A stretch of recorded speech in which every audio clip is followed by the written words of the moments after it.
भाई जो गुरु वचन पे डट गए, कट गए फंद 84।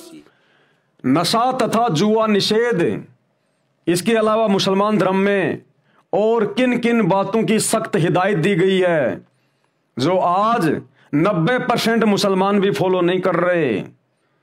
और ये सारा का सारा ज्ञान उस कबीर परमेश्वर ने इस शैतान को दिया था 5 वेद देकर, लेकिन 5वां वेद इसने छुपा दिया।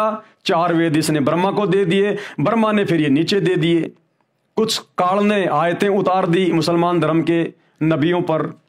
तो क्या क्या शिक्षाएं दी गई हैं एक नेक नागरिक बने रहने के लिए।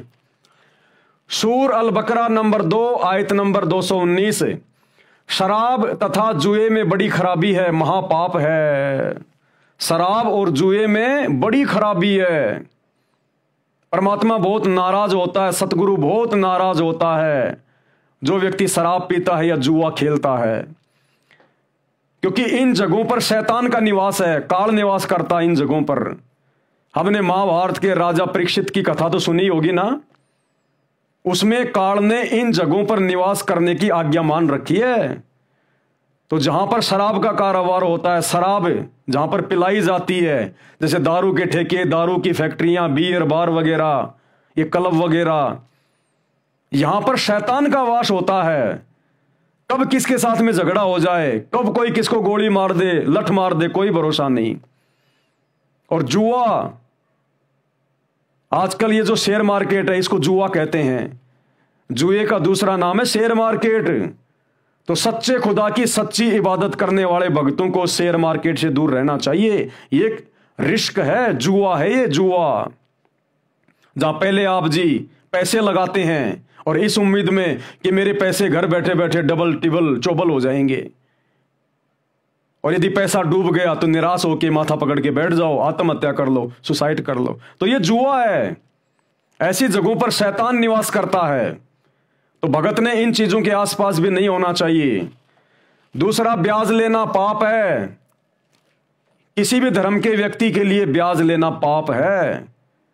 जो व्यक्ति ब्याज पे धंधा करता है या किसी की ब्याज पे मदद करता है वो कभी भी अल्लाह को प्राप्त नहीं कर सकता, कभी भी सतगुरु की सच्ची भक्ति नहीं कर सकता। यदि कोई व्यक्ति आपसे उधार पैसे मांग रहा है, चाहे आपका रिश्तेदार है चाहे कोई भी है, तो आपने विचार करना चाहिए कि वो मजबूर है, उसको जरूरत है, इसीलिए तो बेचारा तुमसे पैसे के लिए हाथ फैला रहा है। और ऊपर से तुम उस पर ब्याज ठोक रहे हो, तो तुम उसके ऊपर जुल्म कर रहे हो। उस अल्लाह के बंदे को तुम दबा रहे हो, तुम उसके ऊपर जुल्म कर रहे हो। एक तो मजबूरी में बेचारा तुमसे पैसे मांग रहा है और ऊपर से तुम उसके ऊपर ब्याज डाल रहे हो, तो तुम अल्लाह को नाराज कर रहे हो। तो सतगुरु रामपाल जी परमेश्वर जी ने भी बिल्कुल क्लियर मना कर रखा अपने सत्संगों में, अपने नियमों में साफ साफ लिखा हुआ है कि भगत मजबूरी में ब्याज पर पैसे ले सकता है, लेकिन भगत किसी को ब्याज पर पैसे नहीं दे सकता। यदि हमें पैसे की जरूरत है हम किसी से ब्याज पे पैसे ले सकते हैं, लेकिन यदि हमारे से किसी को जरूरत है तो हमने उससे ब्याज नहीं लेना। ये गुरुदेव का सख्त आदेश है, ये अल्लाह कबीर है धरती पर। हर देश काल परिस्थिति में इसके वही नियम रहते हैं, और जो इसके नियम तोड़ के भक्ति करेगा वो कभी सफल नहीं हो सकता। कुरान मजीद सूर अल बकरा 2 आयत नंबर 276, अल्लाह ब्याज लेने वाले का मठ मार देता है। अल्लाह कौन? सतगुरु ब्याज लेने वाले का मठ मार देता है। मठ मारना यानी उसका काम बिगाड़ देता है। जैसे कहते हैं ना कि यार मेरा तो सारा मठ मर गया इस काम का, मठ मार दिया तूने, यार मैंने इतनी मेहनत की थी, तूने 2 मिनट में सारे का तूने मठ मार दिया, यानी तूने काम खराब कर दिया, बिगाड़ दिया। तो कहते हैं जो व्यक्ति ब्याज पे धंधा करता या ब्याज लेता, अल्लाह यानी परमात्मा सतगुरु उसका मठ मार देता है, उसकी मर्यादा टूट जाती है, यानी नाश कर देता है। और खैरात यानी दान करने वाले को बढ़ाता है। और जो व्यक्ति दान करता है अपने अल्लाह के चरणों में, अपने सतगुरु के हाथों में, गुरु बिन दान पुण्य जो कर ही मिथ्या होय कबू न फल ही। गुरु बिन माला फेरते, गुरु बिन देते दान, गुरु बिन दोनों निष्फल है चाहे पूछो वेद पुराण। तो कहते हैं जो अपने सच्चे मुर्शिद को, सच्चे सतगुरु को, अपने अल्लाह कबीर सतगुरु रामपाल जी को, क्योंकि एक ही है एकमात्र ये पूरी सृष्टि में जो आज हमारे सामने है, इनके अलावा तो कोई दान लेने का कोई अधिकारी है ही नहीं कोई।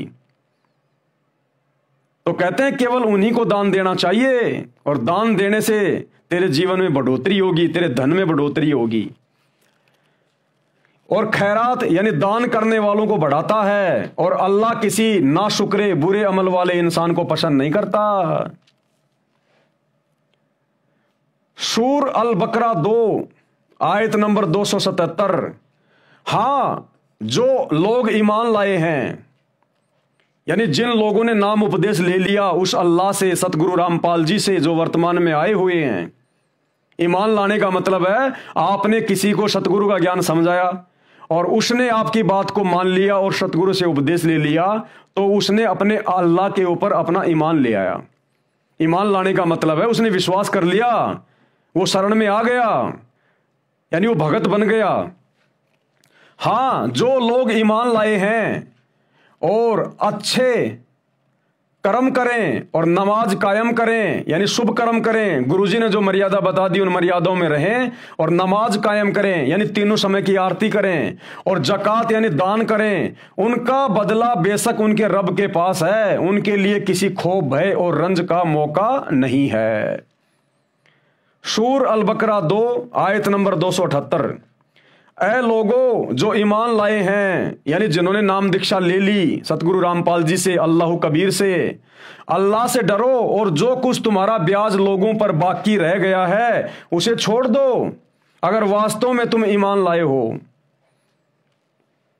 अगर वास्तव में आपने नाम दीक्षा ले ली, संत रामपाल जी के ज्ञान को समझ के अल्लाह की सच्ची इबादत आपने पकड़ ली, और नाम दीक्षा लेने से पहले यदि आपका ब्याज का धंधा था या आपने किसी को मूल रकम ब्याज पर दे रखी थी, तो जिस दिन आपने उपदेश ले लिया, नाम दीक्षा ले ली, आप सच्चे खुदा की सच्ची राह में आ गए, भगत बन गए, तो आपने उन सबका ब्याज माफ कर देना है। आपने फिर किसी से भी ब्याज नहीं लेना। भले आपने नाम उपदेश लेने से पहले, ईमान लाने से पहले आपने किसी को ब्याज पे पैसे दे रखे थे, और वो व्यक्ति यदि आपको ब्याज देता है तो आपने उसको मना कर देना है कि भैया मुझे मेरी मूल रकम लौटा दे, जैसा तेरे को कहा गया है, जैसा भी तेरे को समय दिया गया है, या जैसे भी किस्तों में, आप केवल मेरी मूल रकम को लौटा दीजिए, मैं आपसे ब्याज नहीं लूंगा। आपने भूलकर भी ब्याज नहीं लेना जब आप अपने खुदा पर ईमान ले आते हो या सामने वाला ईमान ले आता है, उसके बाद आपने ब्याज नहीं लेना, केवल अपनी मूल रकम ही लेनी है। ए लोगो जो ईमान लाए हों, अल्लाह से डरो, और जो कुछ तुम्हारा ब्याज लोगों पर बाकी रह गया उसे छोड़ दो, अगर वास्तव में तुम ईमान लाए हो। और भी अच्छी बात बताई गई है, सूर अल बकरा 2 आयत नंबर 279। अगर तुमने ऐसा नहीं किया तो सावधान हो जाओ कि अल्लाह और उसके रसूल यानी संदेशवाहक की ओर से तुम्हारे खिलाफ युद्ध की घोषणा है, यानी सख्त दंड दिया जाएगा। अगर आपने ऐसा नहीं किया, नाम उपदेश लेने के बाद भी अगर आपने ये ब्याज का धंधा नहीं छोड़ा या लोगों से ब्याज लेना नहीं छोड़ा, तो फिर तुम परमात्मा के दोषी बनोगे, तुम सतगुरु से दंड के अधिकारी बनोगे, फिर बच नहीं पाओगे, तुम्हारी मर्यादा खंडित हो जाएगी फिर उसी समय। सूर अल बकरा 2 आयत नंबर 280। तुम्हारा कर्जदार तंगी में हो तो हाथ खुलने तक उसे मोहलत छूट दे दो। कहते हैं यदि आपने किसी को उधार पैसे दे रखे हैं, ब्याज तो अब हमने लेना ही नहीं भगत बनने के बाद, ईमान लाने के बाद सच्चे अल्लाह सतगुरु रामपाल जी पर, तो भगत बनने के बाद, उपदेश लेने के बाद यदि आपने किसी को पैसे दे रखे हैं तो ब्याज तो आपने लेना ही नहीं है। साथ में आपने जितने दिन की मोहलत दी थी, अगर उस समय पर वो पैसे नहीं लौटा पा रहा है मजबूरी वश, तो आपने उसके ऊपर दबाव नहीं देना है, बिल्कुल भी दबाव नहीं देना आपने। वो अल्लाह की आत्मा है, वो रूह है सतगुरु की, वो भी सतगुरु का बच्चा है। हम सब इसी अल्लाह की संतानें हैं। यदि हम उस पर दबाव डालेंगे वो दुखी होगा, परेशान होगा, हो सकता है वो कोई गलत रास्ता भी अपना ले, कहीं से चोरी करने की सोच ले, डाका मारने की सोच ले, उसके कर्म बिगड़ेंगे। हो सकता है तेरे दबाव डालने से वो आत्महत्या कर ले, तू परमात्मा का दोषी बन जाएगा। तो कहते हैं उपदेश लेने के बाद यदि आपने किसी से उधार पैसे लेने हैं तो आपने दबाव नहीं डालना। अगर वो तय समय पर पैसे नहीं दे पा रहा है तो उसकी हिम्मत बढ़ाओ कि भाई कोई बात नहीं, देख जल्दबाजी मत करना, आराम से दे देना, तू मेरे पैसों के लिए जल्दबाजी मत करना, बाकी की मैं कह नहीं सकता, तू आराम से देना भाई। उस पर दबाव नहीं डालना बिल्कुल भी, चाहे वो दे ना दे, आपने बिल्कुल दबाव नहीं डालना। और बार बार उसको टोकना भी नहीं है, क्योंकि उसको याद है, जो कर्जदार होता है वो कभी भूलता नहीं है, उसको शौपन में भी पैसे लौटाने की बातें याद आती हैं। और इससे बढ़कर गुरुदेव भगवान ने फिर बताया, अगर तुम उसकी हालत को देखकर अगर तुम दान कर दो, माफ कर दो, तो इससे तो अल्लाह बड़ा प्रसन्न होगा, गुरुजी बड़े प्रसन्न होंगे कि देख कितनी दयालु आत्मा है। अपने नुकसान की चिंता नहीं इसको, इस बात की चिंता है कि सामने वाला कहीं कोई गलत कदम ना उठा ले बेचारा, इन पैसों के कारण कहीं दिन रात वो चिंता में ना रहे, फिर भक्ति क्या करेगा वो, दिन रात तो उसको ये चिंता बनी रहेगी। तो गुरुदेव कह रहे हैं अगर कोई ज्यादा ही अगर कोई तंगी में है, तुम्हें पता है उसके हाले जीवन का, तो कहते हैं तुम दान कर दो, अपने गुरुदेव के ऊपर छोड़ दो कि ये परमेश्वर मैंने तो आपकी राह में आपके चरणों में दान कर दिए, ये कभी लौटाएगा तो ठीक है, अन्यथा मैं कभी इसको नहीं कहूंगा। फिर परमात्मा बड़ा प्रसन्न होता है। आयत नंबर 280, तुम्हारा कर्जदार तंगी में हो तो हाथ खुलने तक उसे मोहलत यानी छूट दे दो, और अगर दान कर दो यानी माफ कर दो तो यह तुम्हारे लिए अधिक अच्छा है। अगर तुम समझो तो यह तुम्हारे लिए बहुत अच्छी बात है अगर तुम वो पैसे माफ कर दो तो। लेकिन माफ केवल ऐसी हालत में करना जब तुम्हें लगे कि वास्तव में ये व्यक्ति मजबूर है और ये व्यक्ति अब पैसे नहीं दे पाएगा। तो ऐसी स्थिति में उस व्यक्ति को मानसिक टेंशन से बाहर निकालने के लिए आप उसे कह दीजिए कि भाई साहब मेरे पैसों की कोई चिंता मत करना, आप नहीं दोगे तो भी कोई दिक्कत नहीं है, दे दोगे तो भी कोई दिक्कत नहीं है, आधे दे दोगे तो भी कोई दिक्कत नहीं है, मैं आपसे कभी नहीं मांगूंगा, मेरे पैसों के लिए आप चिंता मत करना, आप आराम से रहो, बढ़िया खाओ पियो कमाओ आप। तो उस व्यक्ति की आत्मा कितनी खुश होगी, तुम्हें कितनी दुआ देगा। हालांकि हमें उनकी दुआओं की जरूरत नहीं है, हमें तो केवल अपने अल्लाह से लेना, अपने गुरु से लेना जो भी है। लेकिन आत्मा तो जब सुखी होती है तो ऑटोमेटिक वो जो सवाब होता है वो तो मिलेगा ही मिलेगा। तो गुरुदेव कह रहे हैं अगर तुम माफ कर दो तो इससे बड़ी तो कोई बात ही नहीं। फिर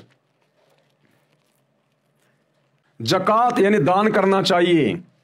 सूर अल बकरा 2 आयत नंबर 261, जो लोग अपना माल यानी धन अल्लाह के मार्ग में खर्च करते हैं, यानी अपने सच्चे सतगुरु को दान करते हैं, अपने सुपात्र सतगुरुदेव भगवान को जो लोग दान करते हैं, ज्योति करवाते हैं, पाठ करवाते हैं, खुला दान देते हैं अपने गुरु को, जो लोग अपना माल अपना धन अल्लाह के मार्ग में खर्च करते हैं, उनके खर्च की मिसाल ऐसी है जैसे एक दाना बोया जाए उससे 7 बालें निकलें और हर बाल में 100 दाने हों।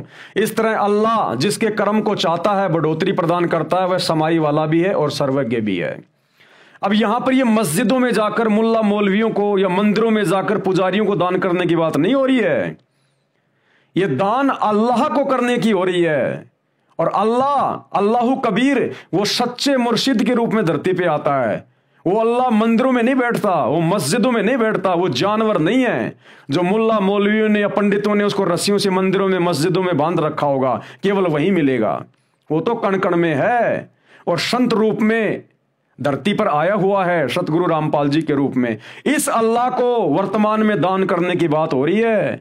इस अल्लाह कबीर सच्चे रहनुमा सतगुरु रामपाल जी के अलावा इस पूरे ब्रह्मांड में वर्तमान में कोई दान लेने का अधिकारी नहीं है।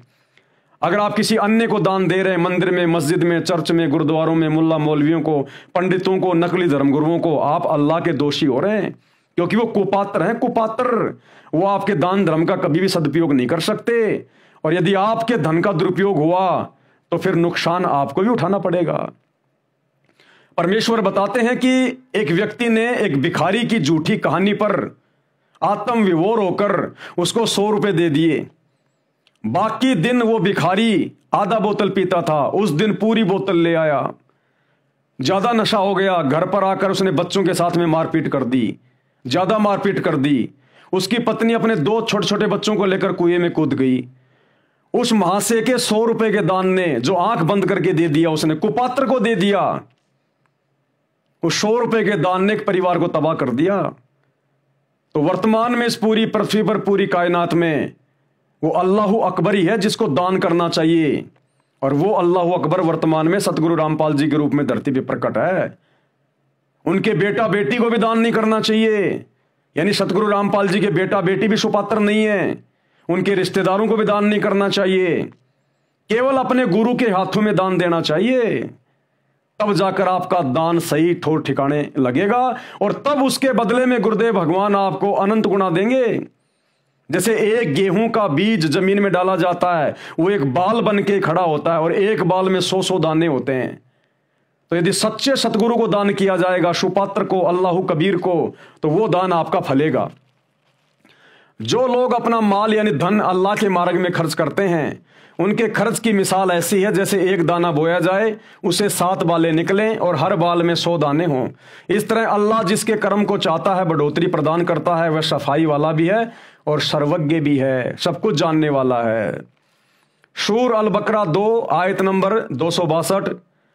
जो लोग अपना माल यानी धन अल्लाह के मार्ग में खर्च करते हैं और खर्च करके फिर एहसान नहीं जताते, न दुख देते हैं, उनका बदला उनके रब के पास है और उनके लिए किसी रंज यानी चिंता तथा खौफ यानी भय का मौका नहीं है।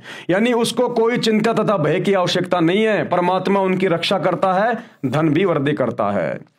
यानी अपने सच्चे मुर्शिद, सच्चे सतगुरु अल्लाह कबीर को दान करने के बाद जो व्यक्ति कहीं उसका जिक्र नहीं करता है मान बढ़ाई के लिए कि मैंने इतना दान कर दिया, मैंने इतनी ज्योतियां करवा दी, मैंने इतने पाठ कर दिए, मैंने खुला पाठ करवा दिया, मैंने इतने रुपए दान में दे दिए, कहते हैं उसका सारा धन बेकार चला जाएगा, सारा दान उसका निष्फल हो जाएगा। अगर इस हाथ से दान कर रहे हो, इस हाथ को पता भी नहीं चलना चाहिए। अगर आपने दान करके 20 जगह यदि आपने उसका बखान कर दिया कि मैंने इतना दान कर दिया, तो कहते हैं तेरा वो लिया दिया सब कुछ समाप्त हो जाएगा। तूने दान जो किया है, तूने अपने मोक्ष के लिए किया है, दुनिया के लिए नहीं किया। तूने अपने संकटों को, अपनी आपत्तियों को टालने के लिए किया है। उस दान करने से तेरे दुख टलेंगे, दुनिया के नहीं टलेंगे। तो फिर दिखावा किस बात का, अहंकार किस बात का? जो लोग दान धर्म करके अहंकार करते हैं, दिखावा करते हैं, उसका बखान करते हैं, सतगुरु उनसे नाराज होता है, उनका दान कभी सफल नहीं होता।